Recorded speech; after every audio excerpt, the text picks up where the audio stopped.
Americans, 82% agree that there are different standards applied. How about confidence that the police, the law enforcement community will treat races equally?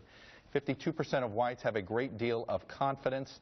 43% of African Americans have very little confidence. And of course, confidence in the legal system after Ferguson, after Staten Island, has it increased or decreased?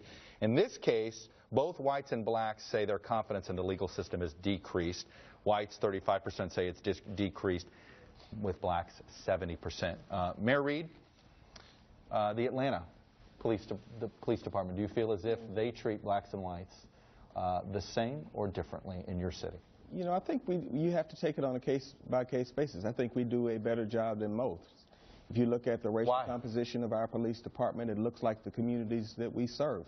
If you look at the movement towards cameras and videos, we were already discussing that before the Ferguson judgment. And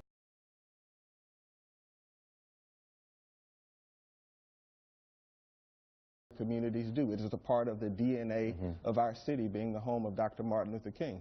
But what I made clear is that Ferguson can happen anywhere because it's about the judgment of an individual officer. And what we have to do as we have these conversations and move conversations to real reform is to make sure that we don't take a broad brush and paint police officers as bad people because they do a tough job.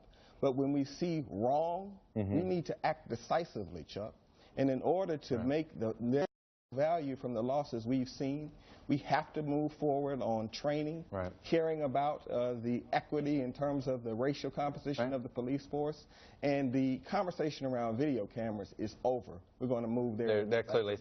You know, Rick St. Jelly, this is a trust in government issue. I mean, I sit there that we sit here and talk about trust in government, and we trust in government, you're preaching to the choir. Whether it's on the financial side, the central banking side, we see areas where the government does good jobs. We see areas where they don't do as good a job. I think the mayor nailed it. I don't understand and haven't understood in this world of technology where every building has a camera, every ATM has a camera. Why don't we have cameras on police officers? And it's really sad that this horrible tragedy had to bring that about. But there's also a huge responsibility for us in the media, leaders like Reverend Al Sharpton, to make sure that this story doesn't end up like University of Virginia and Rolling Stone. We have to make sure we do it right. A huge responsibility, because these cases might represent a small percentage of all the issues. And police, for the most part, as the mayor pointed out, do a good job. But that doesn't mean that we can't do better.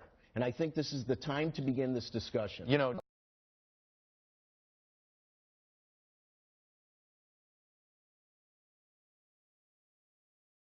Atlanta guy, we've seen Washington go through this transition. I mean, I'd say 20 years ago, we had a big trust problem between the populace and law enforcement, and it's been slowly restored. What's worked, do you think, in Washington?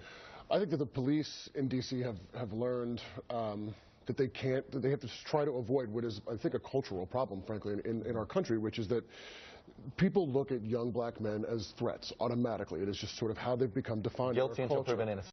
Proven innocent, and when you add that into the justice system, that creates, you know, a volatile mix. And I think that the police in D.C. have tried harder than in a lot of other places to not do that, but you still see it here. It's not quite as pronounced. We haven't had something like you know, Mr. Gardner or anything like that happen here of late, but you do see it still happening here. You know, young black men are constantly being pulled over, they're being stopped, walking down the street. I see it in my neighborhood all the time, and it's something that, you know, has sort of fallen down a little bit, but it's still there. Yeah, that's sort of the piece of this is that, and I think the mayor addressed this, which is there's a powder keg that's sitting there, and it just takes one spark to light it. And so when you have this deep-seated it goes back generations. That's I mean, right. This polling is not. This is not new. That's not new. If we asked this before, and I've seen polling asked in 2009, same numbers. This is still sitting there. It's not going away. It was the same number we saw after the riots and Rodney King. Well, I guess the question now is, what do you do? What are some reform measures? Well, that's what we're going to talk about in a minute. A discussion of the future of policing in America.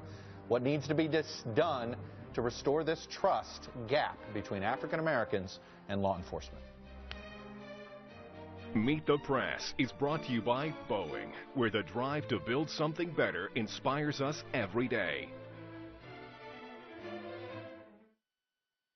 Whether it's building the world's most advanced satellite, the space station, or the next leap in unmanned systems, At Boeing, one thing never changes. Our passion to make it real.